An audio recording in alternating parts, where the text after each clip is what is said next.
वालेकुम जी, good morning everyone. मैं हूं आपका host Mukhtar Ahmed. Metro light में खुश आमदीद करेंगे और मेरे साथ मौजूद है अस्सलाम वालेकुम नाज़रीन। प्रोग्राम मेट्रो लाइट में एक बार फिर आपको खुश आमदीद। मैं हूँ फरहा औरंगज़ेब। जैसे कि रोज़ाना आपकी खिदमत में हाजिर होते हैं और आज भी सुबह सुबह मैंने सुबह बड़ी सुबह तकलीफ दी है फराह को बुला के। और हमें नहीं पता था कि फराह को जो है ना वो इतना सीवियर जो है वो नज़ला होगा, लेकिन ये पूरे कराची में ऐसा ही हाल ऐसे ही है। चल और रहा हम है। ये भी देख रहे हैं कि शहर कराची में हर घर में नज़ला भी है, फ्लू भी हो रहा है, लोगों को गला भी ख़राब है, लोगों को बुखार भी हो रहा बिल्कुल। है। एक इन्फ्लुएंजा वायरस जिससे बताया जाता है कि जी अब जो मौसम जिस तरह दोबारा चेंज हो रहा है, आपने देखा ग्रेजुअली इससे पहले जब मौसम चेंज हुआ था तब भी ऐसे ही तब भी सारे ऐसा ही सिलसिले था, शुरू हो गए। बिल्कुल। अब दोबारा से सर्दी बढ़ने लगी है, तो अब हम देख रहे हैं कि दोबारा से फ्लू, इसके साथ साथ बुखार का सिलसिला शुरू हो गया। तो भाई घरों में रहे, एहतियात करें। लेकिन क्योंकि आज चूंकि इस हफ्ते का हमारा आखिरी शो है, तो हमने कहा भाई 2 दिन की लीव तो फिर बनती है। तो बनती मैंने है, कहा कि जनाब एग्जैक्टली। आप जरूर जो है ना आज के दिन आ जाएं, आज मिस ना करें और हम रियल में दिखा दें कि हाँ वाकई में देखें लोग बीमार हो रहे हैं। हम अपने से नहीं बताते, वाकई में लोग बीमार हो रहे हैं। एहतियात करें, गर्म पानी का इस्तेमाल करें, घरों में महफूज रहें, अच्छे से कुछ कपड़े मतलब जैकेट्स बिल्कुल पहन लें गर्म और कपड़ों का मफलर्स इस्तेमाल का करें। इस्तेमाल जरूर करें। तो मुझे जाहिर लगता है। है आज थोड़ा सा फराह ना कम ही बोलेंगी, क्योंकि फराह की तबीयत थोड़ी सी ज्यादा मुझे नासाज भी लग रही है। लेकिन माशाल्लाह जिस तरह वो मुस्कुरा रही है सुबह सुबह, तो ये एक अच्छी बात है। एनर्जी के साथ बंदे को जो ना कुछ करना होता है। तो पहली कोशिश स्टोरी की करनी तरफ चाहिए, एग्जैक्टली, बिल्कुल। ठीक है जी, बढ़ पहली जाते हैं। स्टोरी। और आज की जो स्टोरी है, क्योंकि 9 जनवरी है और 9 जनवरी के हवाले से अगर हम बात करेंगे तो भाई आज का जो दिन मनाया जा रहा है वो नेशनल लॉ इन्फोर्समेंट डे मनाया जा रहा है। और सिलसिला ये है कि जी 9 जनवरी का दिन है। दूसरी जानिब अगर हम देखें तो अगर आपका कोई पुलिस अफसर बतौर दोस्त या ख़ानदानी रुकन है, तो 9 जनवरी को कौमी कानून नाफिज करने वाला दिन या उन अफसरान को दिखाने का बेहतरीन वक्त है जो हम समझते हैं कि उनका काम कितना मुश्किल है। इसलिए अफसरान को ये बताना ज़रूरी है कि हम उनके मुश्किल काम को कितना समझते हैं और उनकी कुर्बानी और ख़तरे की कदर। कश्मीर का जो ये दिन मनाया जा रहा है नेशनल लेवल पे, उसका मकसद सिर्फ यही है कि हम जो है वो अच्छे तरीके से जितने भी चाहे पुलिस कांस्टेबल हों, नेशनल जो लेवल पे जितने भी सिक्योरिटी के इदारे हैं उसमें जो लोग काम कर रहे हैं, आया जैसे अगर पाकिस्तान में बात करें तो रेंजर्स की बात करें या दूसरे अहलकार जो फोर्सेज हैं उसकी बात करें, तो तमाम लोग जो हैं हम कदर की निगाह से भी देखते हैं और इसके साथ साथ हम उनके काम को खूब सराहते हैं, क्योंकि उनका काम बड़ा हम देख रहे हैं ना फरा एग्जैक्टली। कि कानून नाफिज करने वाले इदारों को ज़ाहिर खिराज तहसीन आज के दिन पेश किया जा रहा है। तो इसके साथ साथ हमें भी ये चाहिए कि हम भी कानून पर अमल दरामद करें और जिस तरह से ट्रैफिक के कवानीन है या इस तरह से और भी बहुत सारी चीज़ें हैं जिन पर हम अमल कर सकते हैं और एक अच्छा शहरी होने का सबूत भी दे सकते हैं। बिल्कुल। और बड़ा अच्छा एक मैसेज आपकी जानिब से जो जा रहा है और हमारी मतलब मेट्रो लाइट के प्लेटफॉर्म से जा रहा है, वो ये जा रहा है कि आज का दिन मनाने का मकसद सिर्फ उनको सराहना नहीं है, बल्कि कानून पर अमल करना है, ताकि एक जानिब जिस तरह हम उनको सराह रहे हैं या हम उन पर फख्र कर रहे हैं, तो दूसरी जानिब अमल दरामद करने की जिम्मेदारी हम पर भी बनती है। वही बताया गया है कि थोड़ी देर के लिए कानून के निफाज के बारे में रियासत हाय मुत्तहिदा का ख्याल काफी ढीला सा था। फिर वाइल्ड वेस्ट और अच्छी तरह से बताया जा रहा है कि जी वाइल्ड लाइफ जिस तरीके से होती है इस तरीके से अगर कोई कानून नाफिज नहीं किया जाएगा तो वो जंगल का कानून सा हो जाएगा।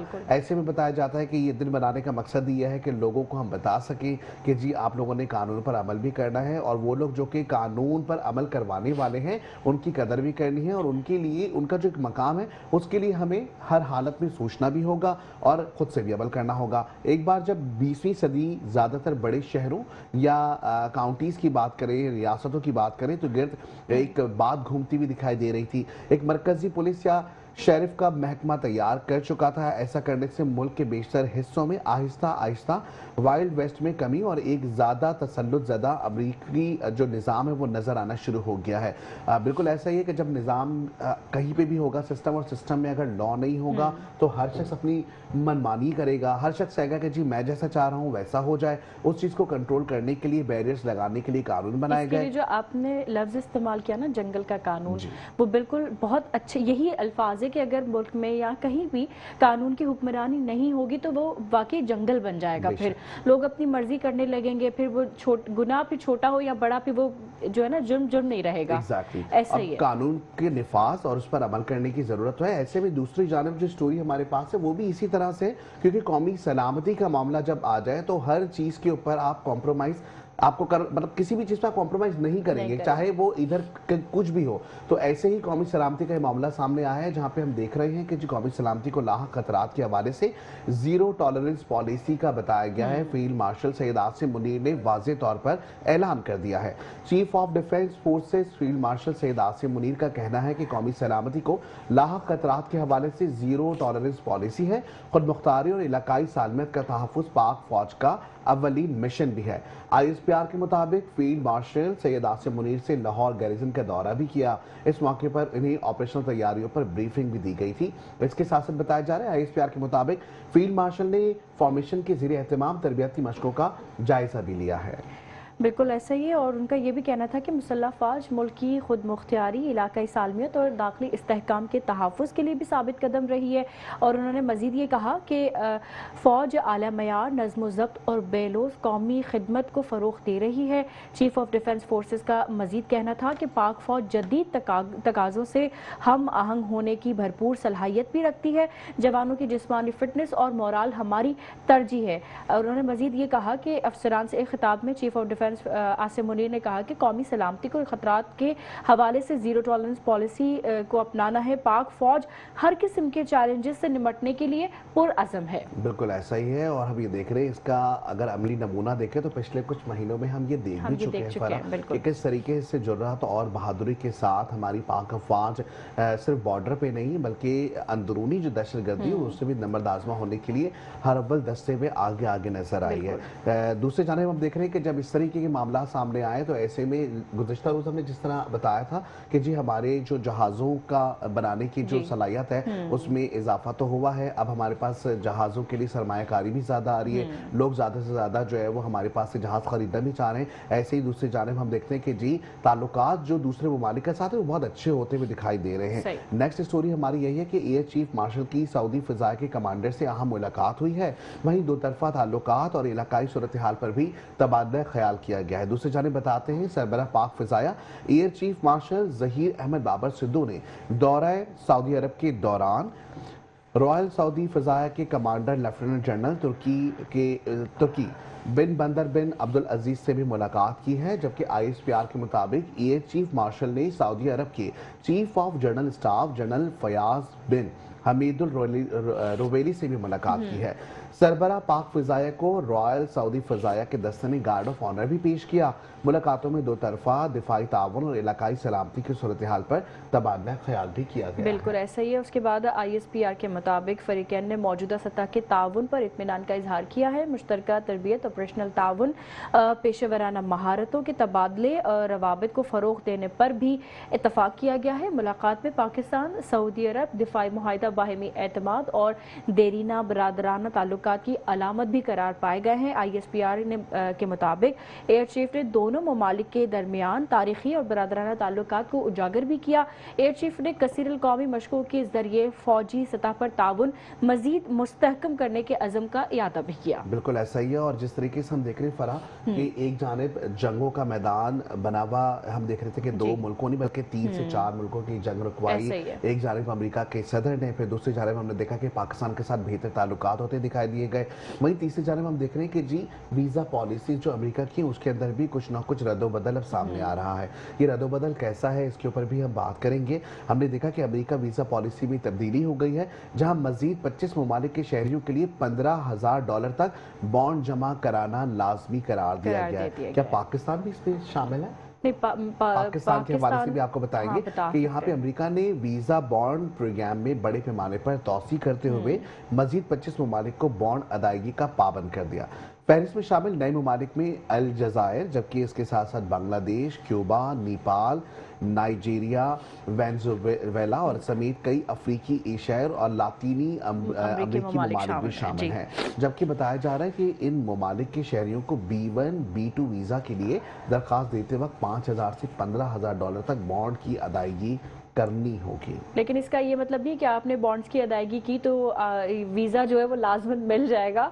इसमें भी जो है ना फर्क है, क्योंकि वो मतलब ये जमानत नहीं है कि आपको वीजा मिल जाएगा। आप फीस जमा करा दें वो एक अलग चीज है। रिटर्न पॉलिसी होगी। हाँ जी, बिल्कुल ऐसा ही है। पॉलिसी में क्या आप इतना जो है वो जब अमाउंट इतना भारी भरकम जमा करवा रहे हैं तो वो एक आपका डिपॉजिट। अच्छा, हमने अक्सर ये देखा है जब से डोनाल्ड ट्रंप अमेरिका के सदर बने एक बार, फिर उसके बाद से पॉलिसीज जो है वो बहुत ज्यादा चेंज हो गई हैं। अच्छा, पाकिस्तान के लिए बड़ी नरमी और दूसरे ममालिक के लिए हमने देखा कि बहुत सारी चेंजिंग उन्होंने की है, खासतौर पे जो गैर मुल्की मकाम वहाँ पर रह रहे हैं या जिनके ग्रीन कार्ड वगैरह का कुछ इशू है तो वो उनको मुल्क बदर भी किया जा रहा है। उसके साथ साथ वो सिर्फ दूसरे ममालिक ही नहीं, जो उनके अपने लातीनी अमरीकी मुल्क है उन पर भी ये पाबंदियां वो आयद करें, और हो भी सकता है कि इन फ्यूचर ये चीजें बेहतर साबित हो अमेरिका के हक में। बिल्कुल ऐसा ही है। और दूसरी जानब ये बता रहे हैं कि नए मुल्कों की शमूलियत के बाद फहरिस्त में शामिल ममालिक की तादाद अब जो बताई गई है वो 38 हो गई। पहले 25 जाहिर अभी 25 ममालिक और आए हैं। इससे पहले जो ममालिक थे उनको मिला के टोटल 38 ममालिक बताए जा रहे हैं। नए ममालिक के लिए शर्त 21 जनवरी से नाफिजुल अमल होगी। 21 हम देख रहे हैं जनवरी से अब जो है वो नया निज़ाम उनका मुतारिफ करा जाएगा। उस पॉलिसी के तहत डेफिनेटली जो वो लोग जो कि दहशतगर्दी के ज़ुमरे में आते हैं, जिस तरीके से बढ़ती हुई दहशतगर्दी हर खित्ते में हो रही होती है, तो इसको कंट्रोल करने में मदद भी मिलेगी। वहीं अमेरिकी महकमा खारजा के एलामे के मुताबिक बॉन्ड्स की रकम का तयन इंटरव्यू के दौरान किया जाएगा और बॉन्ड की अदायगी वीजा देने की जमानत नहीं बल्कि वीजे की दरखास्त मुस्तरद होने या बॉन्ड की शराइत नामुकम्मल होने की सूरत में रकम वापस की जाएगी। ये बड़ी जबरदस्त बात है कि आपको वापस मिल जाएगा। कह रहे हैं ना कि इंटरव्यू आपका लिया जाएगा, उसके बाद बताया जाएगा।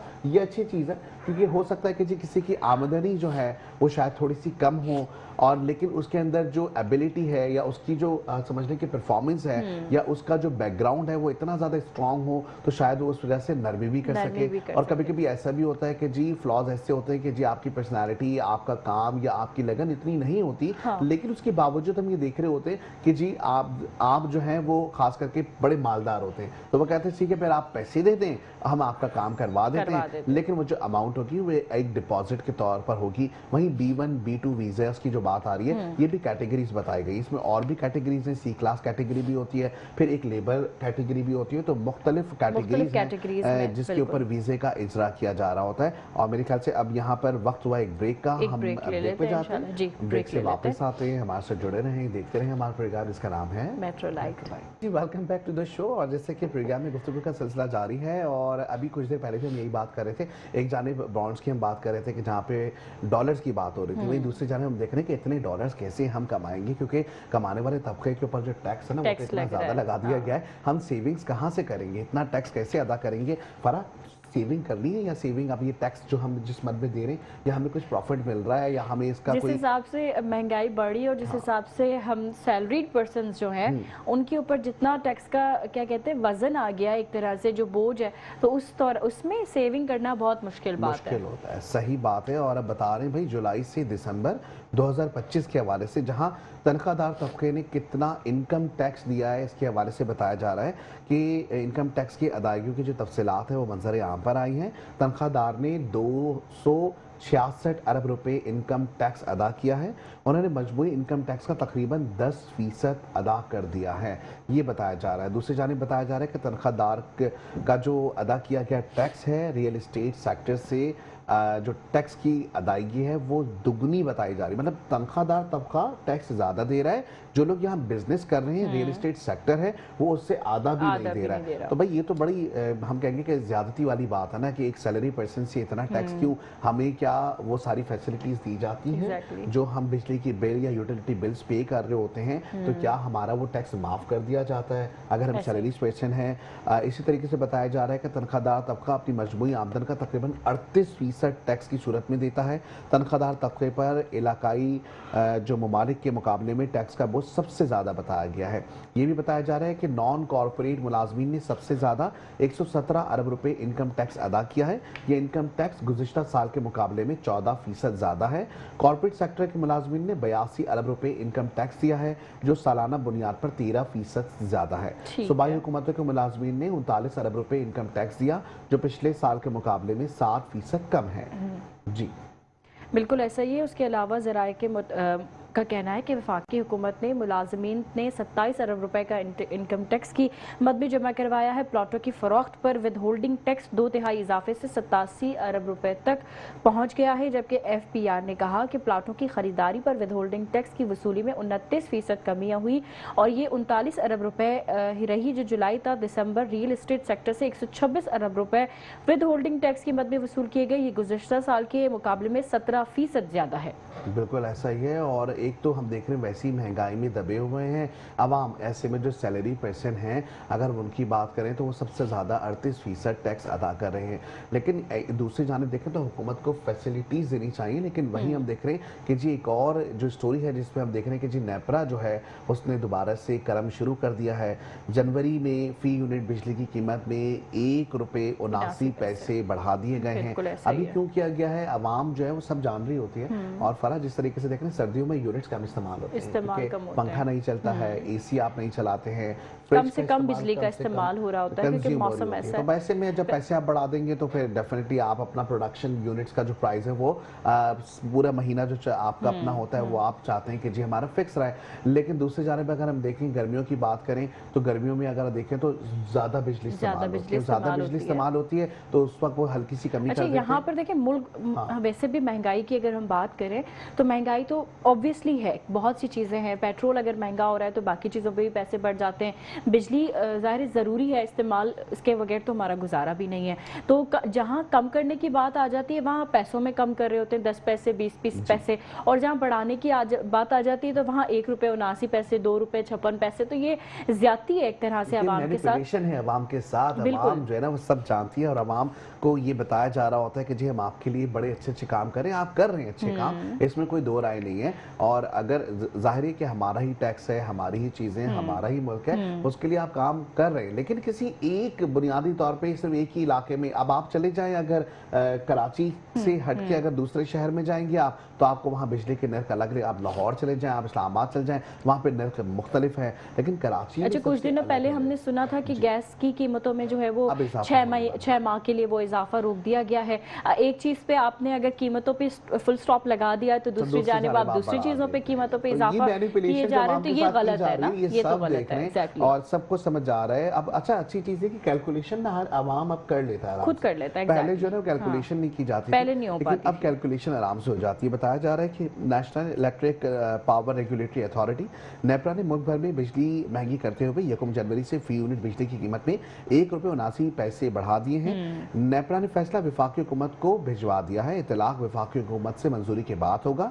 इस वक्त मुल्क में नाफिजुल अमल फी यूनिट बिजली के औसतन बुनियादी नर्ख जो हैं वो 31 रुपये 59 पैसे बताए गए हैं। वहीं बता रहे कि दूसरी जानिब नेपरा ने फी यूनिट बिजली 93 पैसे सस्ती करने का भी ऐलान किया है। नेपरा ने फी यूनिट बिजली 93 पैसे सस्ती करने का एलामिया भी जारी किया। नोटिफिकेशन के मुताबिक कराची समेत मुल्क भर में जो सारिफीन को बिजली के बिलों में रिलीफ मिलेगा, जबकि लाइफलाइन सारिफीन पर इसका इतलाक नहीं किया जाएगा। तो ये तमाम तर सूरत हाल है। हम देख रहे हैं कि जो बिजली की कीमतें बढ़ती हुई दिखाई दे रही हैं, इसको कंट्रोल करने के लिए हुकूमत से हम भी गुजारिश करेंगे कि आवाम पे थोड़ा सा बोझ कम डाला जाए, क्योंकि आवाम वैसे ही एक तो टैक्स अदा कर रहे हैं, दूसरा ये इस तरह के टैक्सेस से जो है वो कोई ऐसा फैसला हो जो आवाम के मुफाद में हो, जहां अगर वो सैलरी पे टैक्स पे कर रहे हैं, दे रहे हैं, तो बिजली की कीमतों में इजाफा कर दिया जाता है, तो महंगाई बढ़ जाती है, तो पेट्रोल की कीमतों में इजाफा। तो कोई ऐसा फैसला करें जो कि आवाम के मफाद में हो, जो उनको भी फायदा पहुंचाए, जो आने वाले वक्तों में जब आपको आवाम की जरूरत पड़े तो वो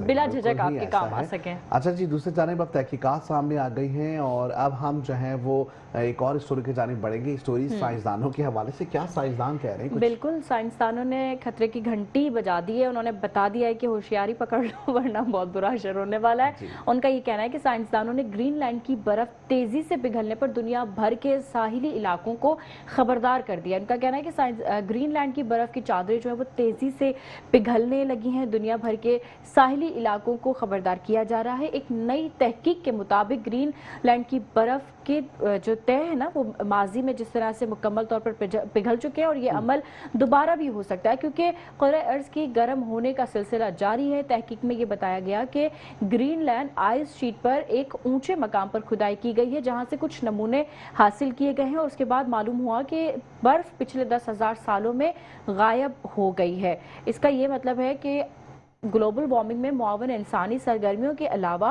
ओटावा यूनिवर्सिटी के मौक़िक़ीन और बैनुल अक़वामी शराकतदारों ने एक और पोशीदा अंसर की निशानदही भी की है।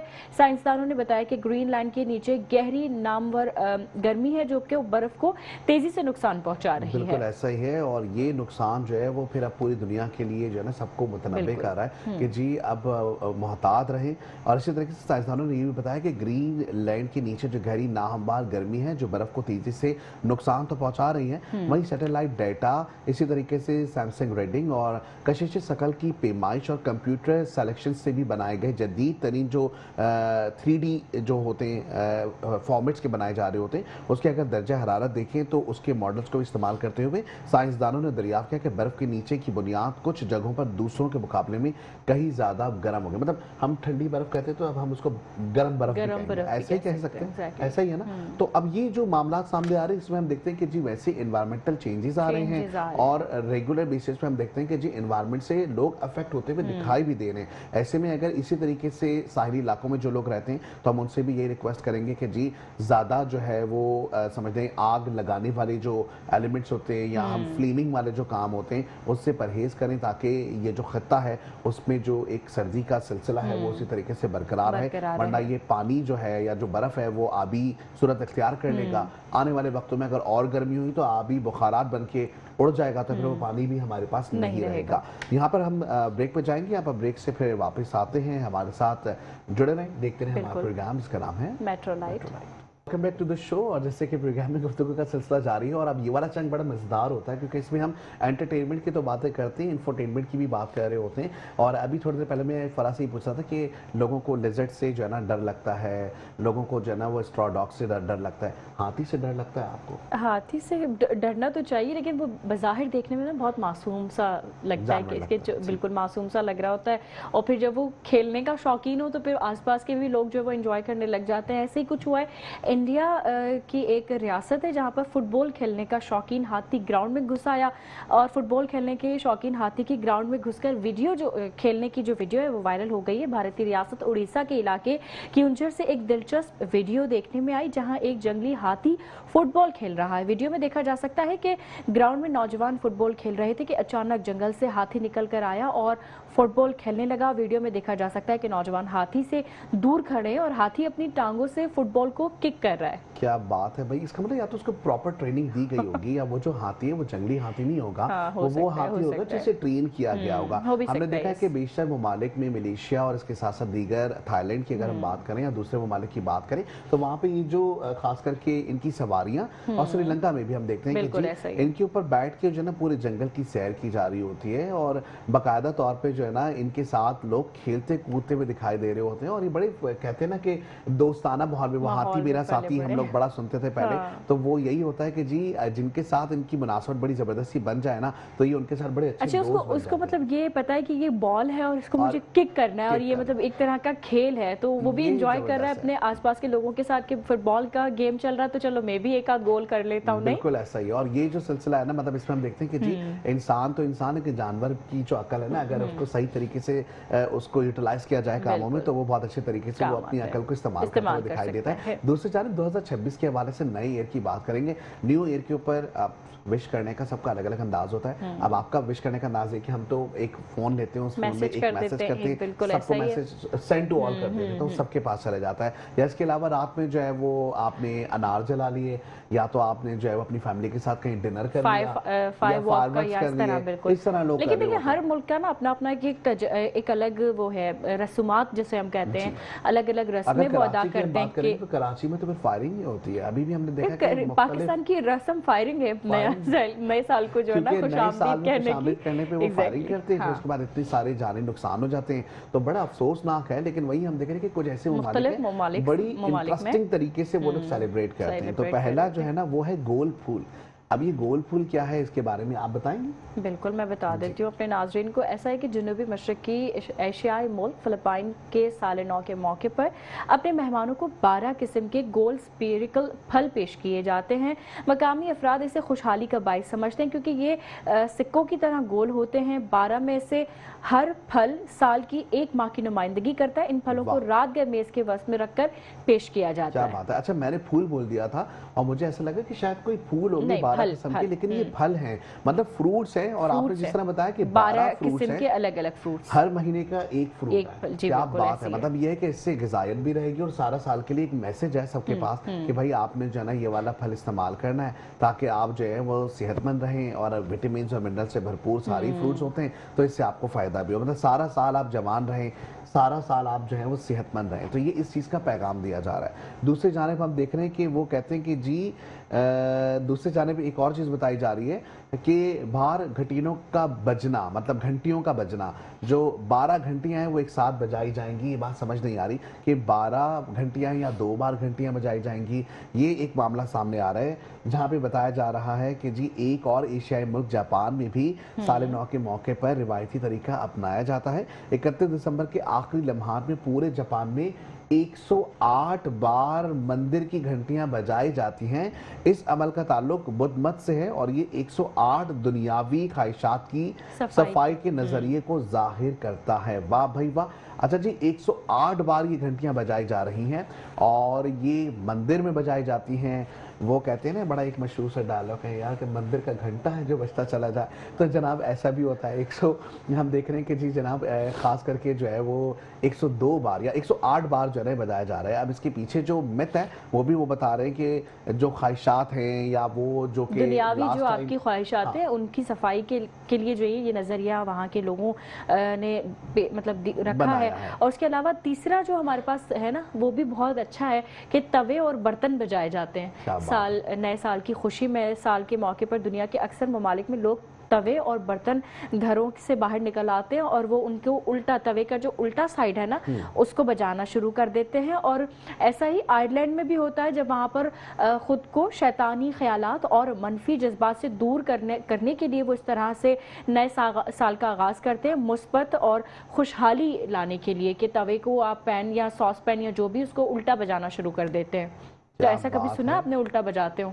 नहीं, ये तो अभी हम सुन रहे हैं कि उल्टा बजा रहे हैं, लेकिन ऐसी चीजें फिल्मों में, ड्रामों में तो नजर आती हैं और अक्सर बेशतर किसी लोगों के घरों में भी अक्सर इस तरह के बर्तन बजते हुए अच्छा, हमने कोविड के दौरान भी हमने देखा था, आपने देखा होगा कि लोग अपने, ज़ाहिर उस दौरान तो लॉकडाउन लगा हुआ था, लोग घर से बाहर नहीं आ सकते थे, तो लोग अपनी गैलरी, अपनी बालकनीज, अपनी खिड़कियों से जो है वो हाथ में कुछ भी तवा चमचा जो भी लेके वो बजाना शुरू कर देते थे। मतलब वो हुकूमत के साथ एक तरह की क्या कहते हैं इत्तेहाद, इजहार यकजहती या ये बताने के लिए कि देखा कि आने वाले वक्तों में रमजान आने वाले हैं और इस चीज को अगर देखें तो जिस तरीके से आपने कहा ना बजाने का या शोर करने का, हम देखते हैं कि अभी भी साइकिल्स पे ना पुराने जो लोग हैं वो एक ड्रम रख लेते हैं या कोई स्टील का बर्तन रखते हैं और वो बजाते हुए जो ना जा रहे होते हैं, वो सहरी में जगाने के लिए होता है। तो ये भी इस तरह का हमने एक चीज देखी है और बड़ा जबरदस्त सा लगता है कि कितना ख्याल लोग कर रहे होते हैं एक दूसरे का। अच्छा जी, आगे जो है वो बता रहे हैं कि क्लिनिक व्हील्स के नाम से, कि ये क्या है इसके बारे में बता रहे हैं कि बरतानिया के इलाके वेल्स से मंसूब क्लीनिंग व्हील्स नामी ये रिवायत दुनिया में पाई जाती है लेकिन बहुत कम पाई जाती है। वेल्स में साल के पहले रोज बच्चे घर घर जाते हैं जहां वो दरवाजे पर कोई गाना गाते हैं या नज़्में पढ़ते हैं, जवाब में घर वाले इन्हें कोई तोहफा या चॉकलेट या कोई सिक्का देते हैं। चले ये भी अच्छी चीज है और इससे तो ये वाली बात है ना कि बच्चे बन के सच्चे भी हम कहते हैं, बच्चे जो है वो मासूम होते हैं, बच्चे सियासी होते हैं, वो किसी के भी घर पे चले जाए, जाके वहाँ ढोल बजाएं, वहाँ नज़्में सुनाएं, तो ये एक अच्छा एक हेलोविन। अच्छा, आपने हेलोविन के बारे में सुना? उसमें भी ऐसा ही कुछ एक किया जाता है। बिल्कुल ऐसा ही है, बच्चे लेकिन उसमें वो हॉरर कुछ ब्राउनीज, हॉरर चीजें वो पहन के और फिर वो भी घर घर जाके लोगों के दरवाजे पर जाके कैंडी और चॉकलेट ही मांगते हैं। ये जो चौथा है ये भी बहुत अच्छा है कि ख्वाहिश आप कागज पर लिखें और उसको जला दें, तो फिर तो ख्वाहिश पूरी नहीं होगी। अब वो मैं बताती हूँ ना कि ये दुनिया में अक्सर लोग समझते हैं कि नए साल के आगाज़ पर जो ख्वाहिश की जाए वो पूरी होती है, ताहम रूस और ख़ास तौर पे अर्मेनिया में लोग अपनी ख्वाहिश को कागज़ पर लिखकर जला देते हैं और उसकी राख रख लेते हैं। जैसे ही घड़ी में 12 बजते हैं वो राख किसी मशरूब में डालकर पी लेते हैं। क्या बात है भाई, ज़बरदस्त। मतलब वो कहते हैं कि अब जो है ना वो उनकी ख्वाहिशात पूरी हो जाएंगी। क्या ही बात है वही। अच्छा, अब जहाँ हमने बात की ना बच्चों के हवाले से, वही हम बड़ों के देख रहे हैं कि जी ताल्लुकात एक जानिब नज़र आते हैं और वो जो सास नंद के झगड़े होते हैं ना वो अपनी जगह पे हमें नज़र आ रहे होते हैं। सास और नंद के हवाले से जो बताया जा रहा है बड़ा ही कोई इंपॉर्टेंट सा फैक्टर है और हमेशा हम कहते हैं कि जी सास जो है वो दोस्त होती है या सास जो है वो क्या कहते हैं दोस्त नहीं होती। इस हवाले से सबा फैसल जो है ना वो बता रही हैं। और उनकी उनका एक कमेंट है जो कि वायरल हो गया है हर जगह पे। यहाँ आपको बता रहे हैं जहाँ पे नेक्स्ट स्टोरी के हवाले से, अभी जो नेक्स्ट स्टोरी है वो सबा फैसल के हवाले से है, जहाँ पर हम देख रहे हैं कि नई दुल्हन को आराम करने से पहले सास या नंद से पूछ लेना चाहिए। भाई ये भी मामला सामने आ रहे हैं। और फरा जिस तरीके से मुझे देख रही है कि जी क्या ऐसा होता है, तो सबा फैसल अपने बयान पर जो है वो अब उनको तनकीद का निशाना बनाया जा रहा है। उन्होंने कहा है कि नई दुल्हन को आराम करने से पहले सास या नंद से पूछ लेना चाहिए, डायरेक्ट आराम नहीं करना चाहिए। अच्छा, अब ये ऐसा भी होता है ना फरा कि इस तरह के जो छोटे छोटे स्टंट होते हैं ये इसलिए, इस तरह की बात इसलिए की जाती है ताकि माशरे में लोग जो है ना उनको देख सकें या उनकी पोस्ट को लाइक कर सकें सोशल मीडिया पर। ऐसा भी होता है कि असल में देखिए बात इंसान के मुंह से जब भी निकलती है वो इसी तरह उनकी जो सोच है ना वो उसकी अक्कासी भी कर रहा होता है कि आप जो सोच रखते हैं या आप जो जहनियत रखते हैं ये उसकी भी अक्कासी है कि अगर आप नई बहू लेकर आए घर में तो वो आराम करने से पहले सास से पूछे, नंद से पूछे। तो ये मेरा नहीं ख्याल कि दुनिया के किसी भी मुल्क में ऐसा होता हो कि आप अगर अपने कमरे में आराम करने जा रहे हैं, सोने जा रहे हैं, तो पहले सास या नंद की इजाजत की जरूरत है। अच्छा, इससे पहले भी हमने देखा कि सबा फैसल की जो फैमिली है उसके हवाले से, वैसे तो हम किसी की फैमिली पे डिस्कशन ना ही करें तो अच्छा, लेकिन सोशल मीडिया पे चूंकि उससे पहले भी कई बार मुताबिद बार देखा कि उनकी बेटी का मामला हो या उनके दोनों बेटों के मामला हो, तो वो भी अक्सर वो इसी तरह से जो है ना लाइमलाइट में बनी रहती हैं कि वो कोई ना कोई कमेंट पास कर देती हैं। हो सकता है कि कमेंट इसलिए हो कि शायद वो लाइमलाइट में रहना चाहती हो या कोई नया उनका ड्रामा आने वाला हो जिसके लिए वो चाहती हूँ कि जी सबा फैसल का नाम। अच्छा, यहाँ पे देखिए हमारे यहाँ पे ये भी लिखा है कि भाई नई दुल्हन जब आती है तो घर में सारे ससुराल वाले मौजूद होते हैं और वो फिर अपने कमरे में आराम करने चली जाती हैं। सास के ऊपर भी हम मानते हैं ज़ाहिर नई दुल्हन, तो आप ये एक्सपेक्ट तो नहीं कर सकते ना कि रात को आपके घर नई दुल्हन आई और वो दूसरे दिन ही घर के कामों में लग जाए, तो ऐसा तो नहीं है ना। नहीं, देखें शहजादियों की तरह से रखना चाहिए। जाहिर है नई आपके घर वो मेहमान होती है, फिर वो मेजबान बन जाती है बाद में, तो भाई उसका ख्याल रखना तो ज्यादा जरूरी है। नेक्स्ट स्टोरी की जानिब बढ़ेंगे और ये स्टोरी बड़ी इंपॉर्टेंट है। और ये स्टोरी किस हवाले से है? ये वाली स्टोरी हमारे पास सुहेल इब्राहिम की जो स्टोरी मौजूद है।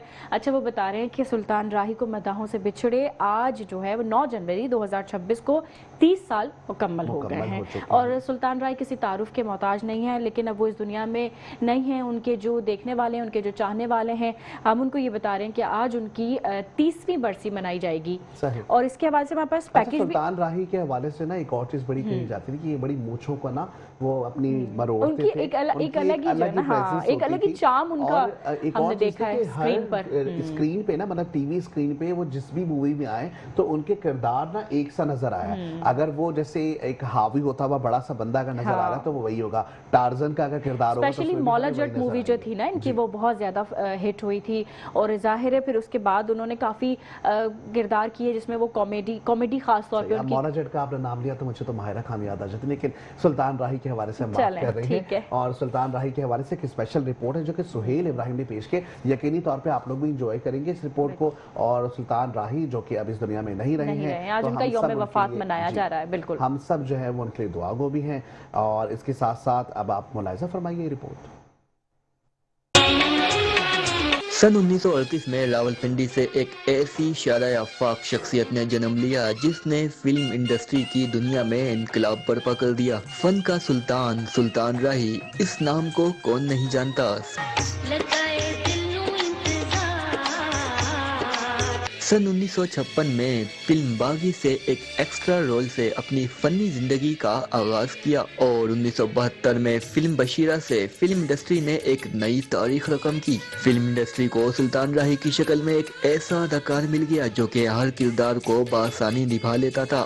रब तो बाद शर्तें ते याद ने नक्ता। और फिर 1979 में फिल्म मौला जट ने फिल्म इंडस्ट्री को एक नया रुख दे दिया। इस फिल्म ने पाकिस्तान के चारों सूबों में यकसा मकबूलियत हासिल की। 1981 में ईद के मौके पर रिलीज होने वाली सुल्तान राही की 3 फिल्मों ने सिर्फ पाकिस्तान ही में नहीं बल्कि दुनिया भर में कामयाबी के साबका तमाम रिकॉर्ड्स को पीछे छोड़ दिया। उन फिल्मों में शेर खान, साला साहब और चंद वरियाम के नाम शामिल हैं।